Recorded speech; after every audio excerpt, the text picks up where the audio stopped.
Assalamualaikum warahmatullahi wabarakatuh. Berjumpa lagi dengan MKU Bahasa Indonesia dengan saya ya, Bu Naina. Hari ini kita akan mengulas materi dulu. Jadi kalau dalam kontrak kuliah minggu lalu saya menjelaskan bahwa minggu depan sudah mulai presentasi kelompok, tapi ternyata di luar ekspektasi ya. Jadi saya belum bisa membagi kelompok minggu lalu karena memang ternyata banyak sekali mahasiswa yang masih keluar masuk antara kelas satu dengan yang lainnya seperti itu. Nah ini saya pikir setelah 1 minggu berjalan kelas sudah efektif, jadi minggu ini sudah saya bagi kelompok. Nah sambil menunggu Anda berdiskusi dalam kelompok, jadi hari ini kita akan bukir materi dulu ya. Hari ini kita akan belajar dulu mengenai undang-undang kebahasaan. Baru minggu depan kita akan belajar sejarah, kedudukan, dan fungsi bahasa Indonesia yang akan dipresentasikan oleh kelompok satu. Baik, sebelum kita mulai perkuliahan hari ini, saya akan memberikan beberapa informasi berkait dengan buku MKU dan juga pembagian kelompok. Nah, minggu lalu saya sempat mengatakan pada Anda bahwa semua materi itu sudah bisa Anda dapatkan dan Anda lihat di buku MKU. Nah, jadi pada semester-semester sebelumnya, buku MKU dan MKDK ya, itu selalu dibagikan di awal perkenalan mahasiswa baru ya. Jadi kalau kemarin Anda ada orientasi, nah biasanya di situ dibagikan buku MKU. Nah, karena tahun ini kita istimewa ya, Anda juga termasuk mahasiswa yang istimewa, jadi tidak bisa ke kampus karena ada pandemi, jadi termasuk buku MKU dan MKDK juga ternyata belum bisa dibagikan. Nah, oleh karena itu, di sini nanti saya akan memberikan sementara buku versi Filmawa yang bisa Anda unduh dari laman LP3 yang pautannya sudah saya sematkan di Elena Anda. Nanti bisa Anda kunjungi, Anda unduh, dan Anda lihat bukunya. Walaupun mungkin versi dari Dikti dan versi UNES itu agak sedikit berbeda, tapi saya yakin ini bisa sedikit membantu Anda untuk memahami materi dan juga belajar seperti itu. Nah, untuk materi-materi yang mungkin tidak ada di dalam buku versi Dikti, saya tetap akan memberikan salin dia, ya nanti bisa Anda pelajari, dan Anda pun juga bisa mengambil materi dari sumber yang lain. Bisa dari internet, dari jurnal, buku-buku Anda yang dulu ya ketika di sekolah menengah mau dibuka-buka lagi juga boleh. Anda beli buku yang lain pun juga boleh. Pinjam kakak angkatan juga boleh. Jadi jangan kemudian Anda membatasi diri Anda sendiri bahwa oh tidak ada buku yang khusus tidak bisa belajar. Jangan seperti itu ya. Anda harus jadi mahasiswa yang uh, berkembang dan berpikiran yang kreatif seperti itu. Baik itu berkait dengan buku. Kemudian informasi kedua berkait dengan pembagian kelompok. Jadi saya sudah membagi Anda ke dalam 6 kelompok besar yang masing-masing kelompok itu sudah saya beri keterangan ya ini kelompok berapa, kemudian materi presentasinya apa, presentasi pada minggu keberapa, dan materi-materi pokok yang harus dipresentasikan itu apa, itu sudah saya cantumkan. Nanti bisa Anda unduh ya di Elena Anda juga. Nah, lalu apa yang bisa dilakukan dari kelompok-kelompok itu, Bu? Jadi yang pertama, yang menjadi tugas dalam kelompok adalah Anda diskusi dengan teman-teman satu kelompok Anda. Anda bisa berdiskusi melalui Google Meet misalnya, atau melalui Zoom misalnya, atau misalnya melalui video call gitu, atau misalnya Anda membuat grup WA sendiri, itu juga bisa. Silahkan Anda berdiskusi, walaupun secara daring ya, bisa berdiskusi. Kemudian setelah itu Anda membuat makalah sederhana. Nah, makalah itu kan salah satu jenis karya ilmiah ya, dan kebetulan kan materi karya ilmiah itu nanti di akhir setelah UTS. Jadi karena saya belum mengajari Anda bagaimana cara membuat makalah yang baik, jadi nanti struktur makalah Anda yang dikumpulkan untuk presentasi itu cukup cover kemudian pokok-pokok bahasan yang akan Anda presentasikan, lalu daftar pustaka. Cukup ya. Jadi tidak ada pendahuluan, tidak ada penutup atau mungkin ada rumusan masalah dan sebagainya, tidak perlu. Hanya cukup Anda cantumkan pokok-pokok materi yang akan Anda sampaikan dalam presentasi dan daftar pustaka. Jangan lupa lampirkan nama kelompoknya. Nah, lalu bagaimana prosedur pengumpulan makalahnya? Jadi nanti pada masing-masing sesi, saya akan membuatkan tautan untuk mengumpulkan makalah. Yang mengumpulkan makalah berarti hanya ini ya, kelompok yang akan presentasi. Ya, jadi nanti pada masing-masing pertemuan, saya akan membuatkan tautan yang itu berisi makalah di dalam forum diskusi ya, yang makalah itu teman-teman yang lain dari kelompok yang lain pun juga bisa mengunduh. Termasuk kalau misalnya nanti dari kelompok itu ingin membuat salin dia atau media yang lain yang digunakan untuk presentasi, Anda juga bisa unggah di situ ya, agar teman-teman di kelas Anda itu bisa ikut mengunduh dan mempelajari. Nah, untuk sistem presentasinya sendiri, Anda bisa merekam presentasi Anda dengan berbagai aplikasi ya. Misalnya kalau saya ini menggunakan Zoom, Anda juga bisa menggunakan Zoom juga. Atau Anda ingin menggunakan aplikasi yang lain yang menurut Anda lebih mudah penggunaannya, atau aplikasi yang biasa Anda gunakan sebelumnya, tidak masalah ya.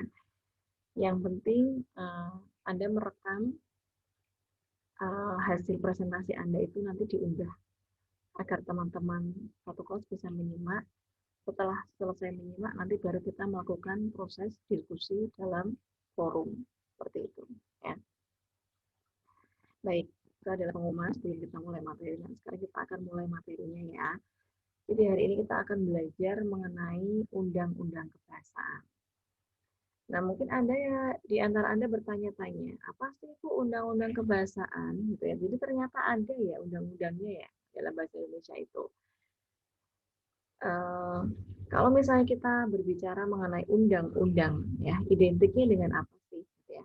Aturan, kemudian mungkin hukuman, ya, atau mungkin apalagi pasal-pasal seperti itu. Nah, jadi di dalam penggunaan bahasa Indonesia itu kita sebetulnya ada aturannya, ada tata caranya. Walaupun Anda mungkin sudah belajar bahasa Indonesia, sudah mulai berbicara menggunakan bahasa Indonesia sejak lahir, Anda mungkin baru mengenal aturannya sekarang. Bagaimana nih Bu kemarin gitu ya? Tidak apa-apa. Nah, kita akan belajar apa sih yang menjadi alasan lahirnya Undang-Undang Kebahasaan ini.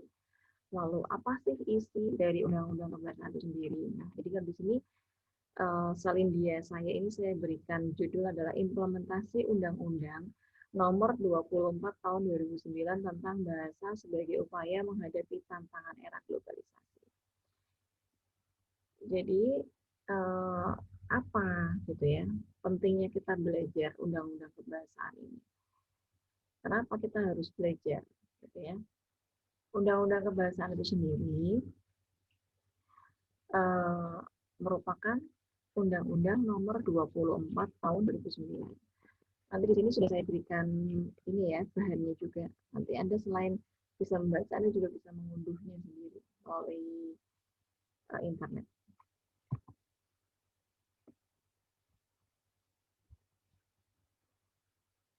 Nah, jadi yang melatar belakangi lahirnya Undang-Undang Nomor 24 Tahun 2009 ini adalah saya membuat 4 poin ya, 4 poin penting. Jadi yang pertama adalah sikap lebih menghargai bahasa Inggris daripada bahasa Indonesia. Nah, sekarang saya tanya, silakan Anda jawab dalam hati Anda masing-masing.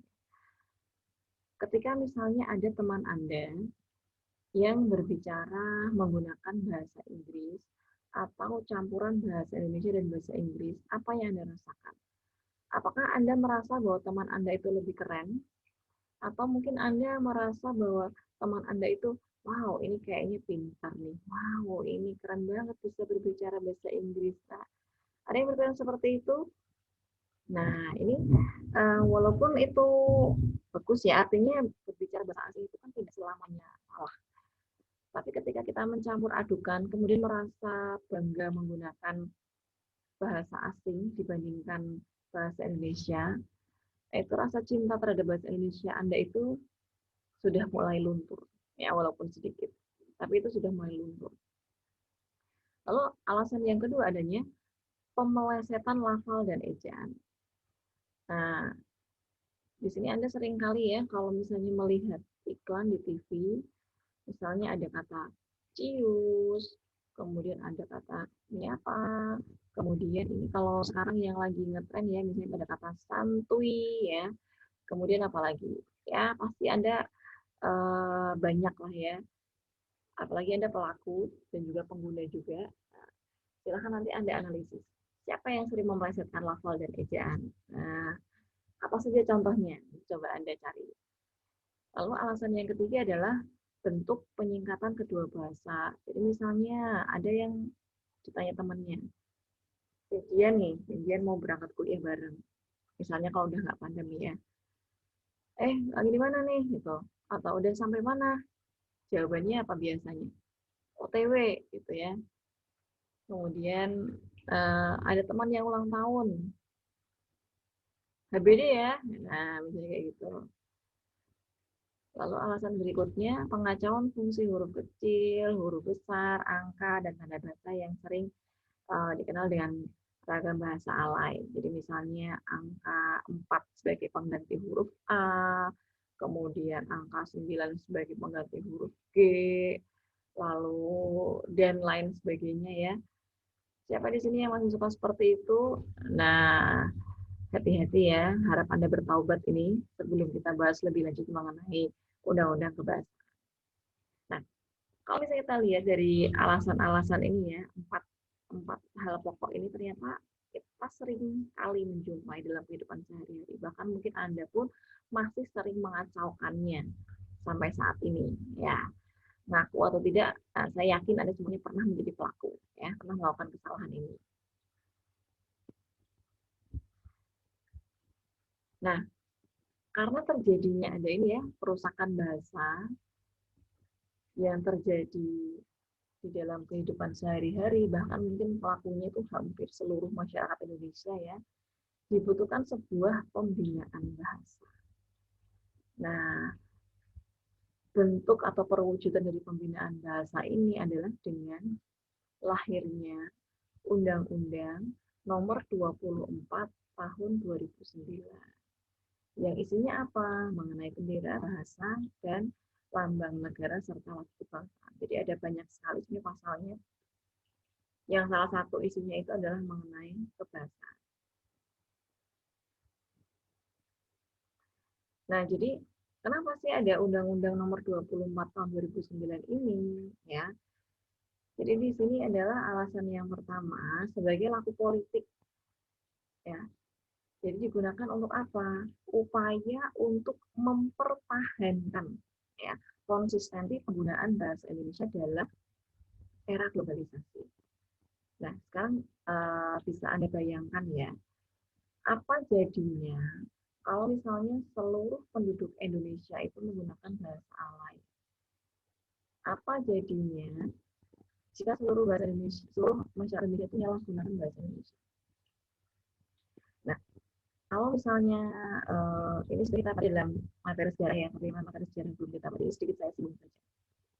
Dulu ya, sebelum bahasa Indonesia itu berubah nama menjadi bahasa Indonesia, itu kan awalnya bahasa Melayu ya. Yang artinya apa? Bahwa bahasa Indonesia itu diambil dari bahasa daerah, yaitu bahasa Melayu.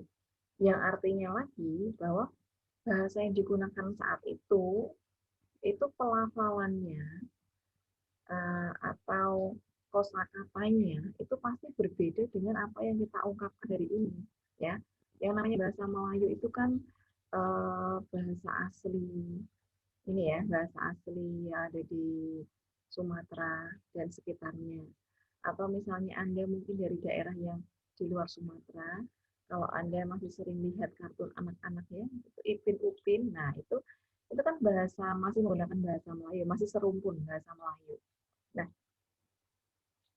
dari tahun dulu kan berarti 1928 sampai dengan hari ini 2020 bahasa yang digunakan bahasa Indonesia saat itu dan bahasa Indonesia saat ini banyak sekali mengalami perubahan, ya tidak, banyak sekali mengalami perkembangan, bahkan kosakatanya banyak sekali mengalami penambahan kosakata.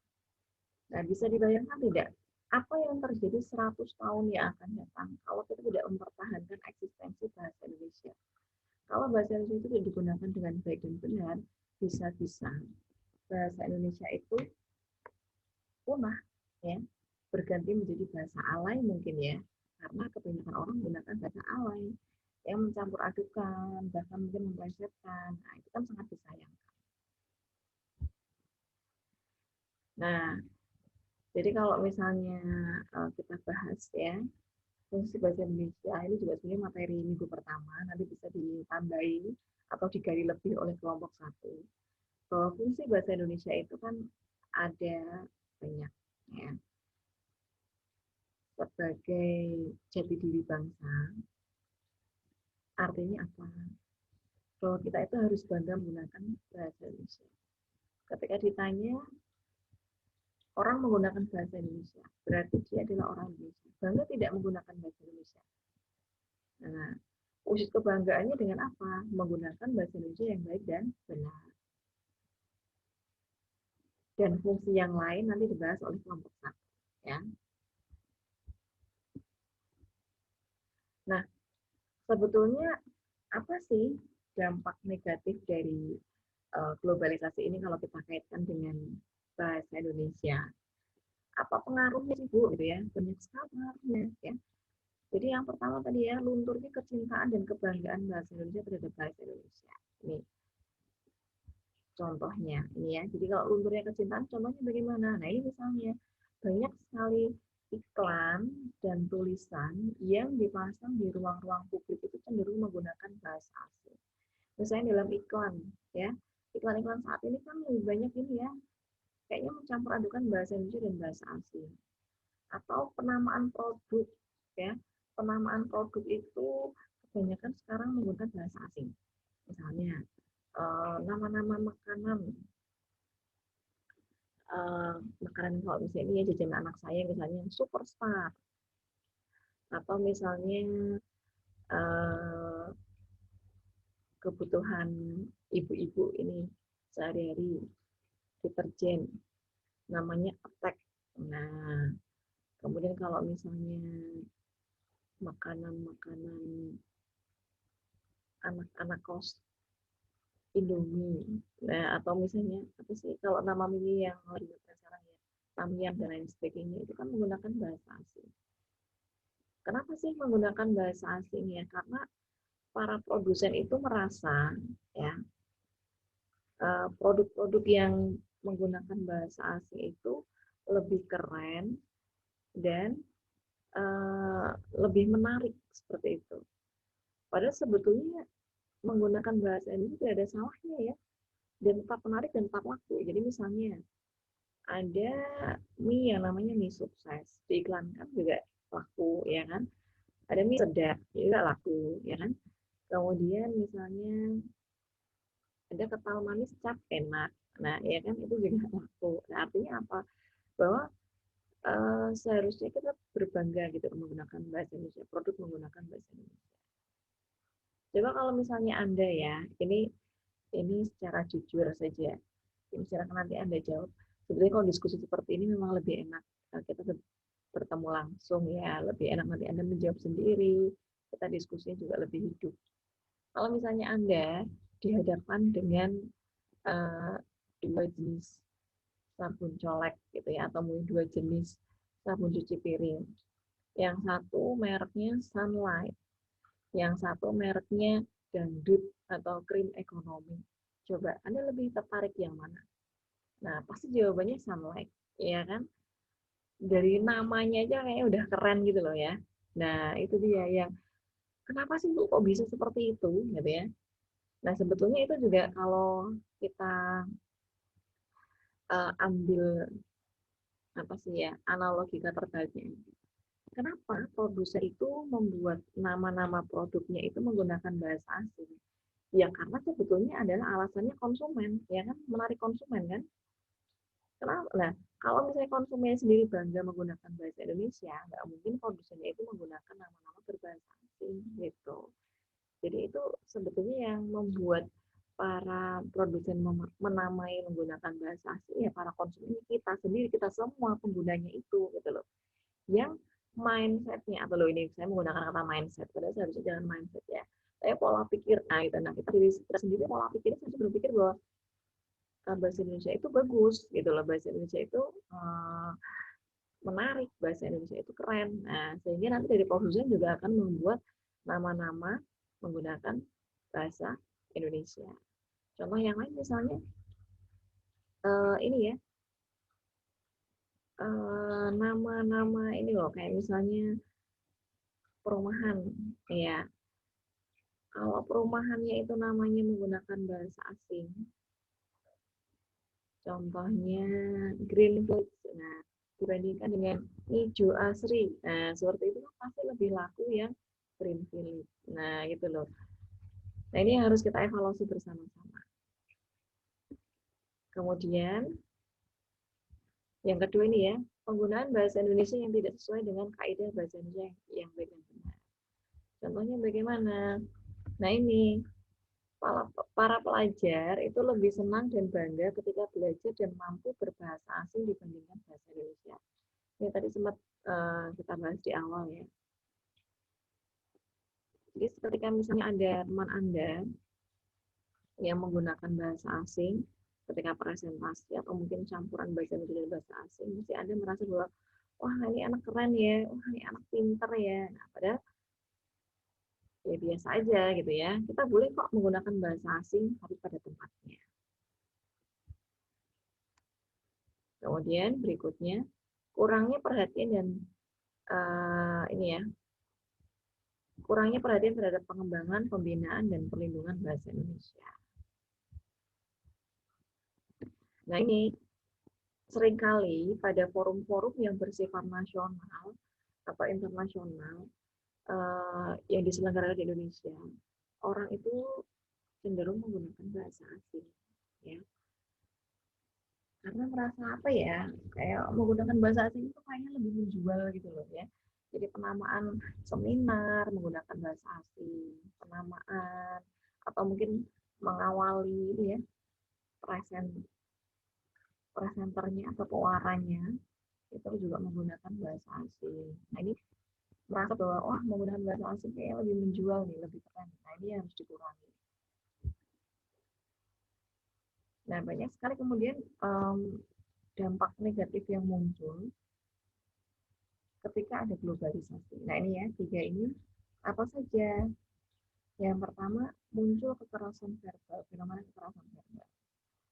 Jadi misalnya banyak sekali ya, kemudian muncul semua serapah ya, seperti cupu, kaprok, lemot, gokil, dan seterusnya.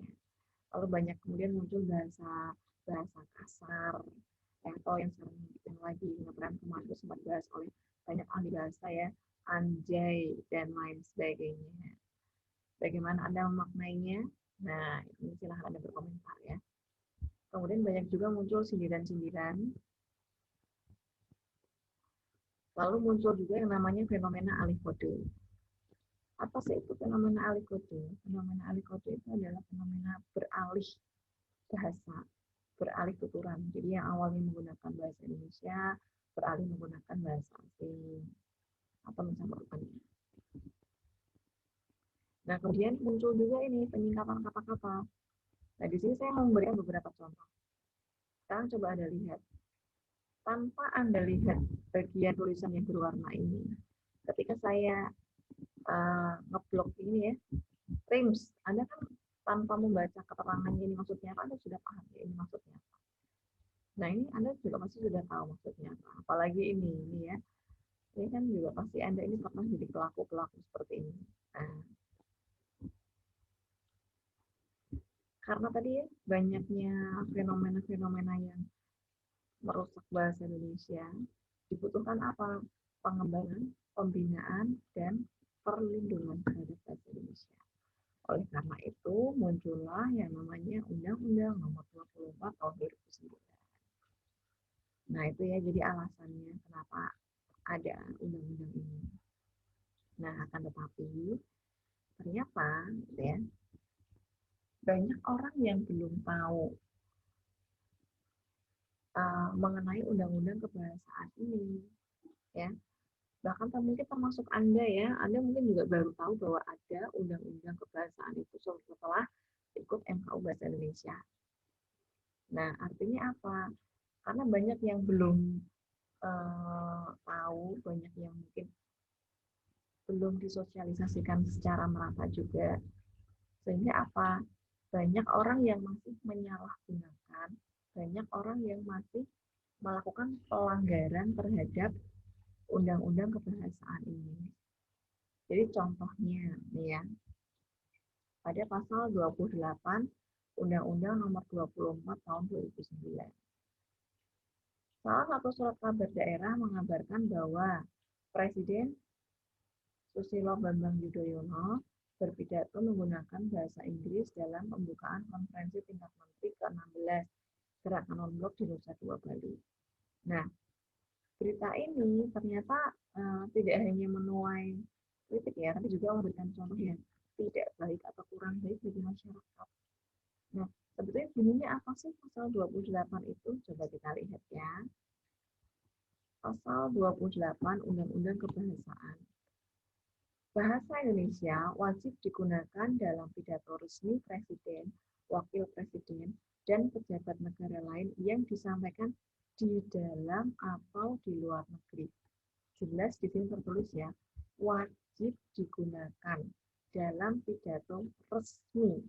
Pidato resmi itu artinya apa? Pidato kenegaraan yang disampaikan oleh Presiden, Wakil Presiden, atau Wakil ya, yang disampaikan di dalam atau di luar negeri. Jadi walaupun di luar negeri pun ya, ketika seorang pemimpin negara atau wakil sebuah negara itu harus menyampaikan menggunakan bahasa Indonesia. Nah, ketika di sini ada Presiden SBY waktu itu ya, berarti tahun 2016 itu menggunakan bahasa asing. Nah, ini menuai kritik, yaitu tidak sesuai dengan undang-undang kebahasaannya. Nah, contoh yang lain misalnya pasal 36. Pasal 36, apa sih bunyinya pasal 36?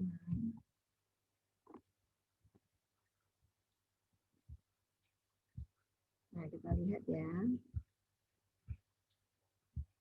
Pasal 36 bunyinya adalah bahasa Indonesia itu wajib digunakan dalam nama geografi di Indonesia. Nama geografi sebagaimana dimaksud pada ayat 1 hanya memiliki satu nama resmi. Nah, ini wajib digunakan untuk apa? Nama bangunan apa gedung, jalan, apartemen, pemukiman, perkantoran, kompleks dagang, merek dagang, lembaga usaha, lembaga pendidikan, organisasi yang didirikan atau dimiliki oleh warga negara Indonesia atau badan hukum Indonesia. Nah, penamaan sebagaimana dimaksud pada ayat 1 dan 3 dapat menggunakan bahasa daerah atau bahasa asing apabila memiliki nilai sejarah, budaya, adat istiadat, dan atau keagamaan. Nah, ini ternyata banyak ini nama-nama bangunan dan juga merek dagang yang menggunakan bahasa asing tadi ya, yang dianggap bahwa kalau menggunakan bahasa asing itu dirasa lebih menarik.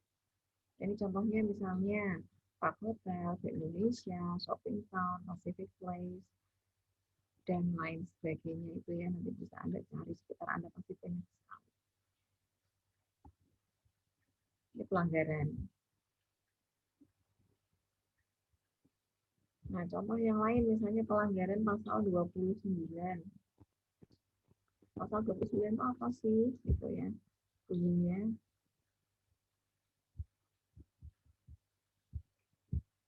Nah, ini.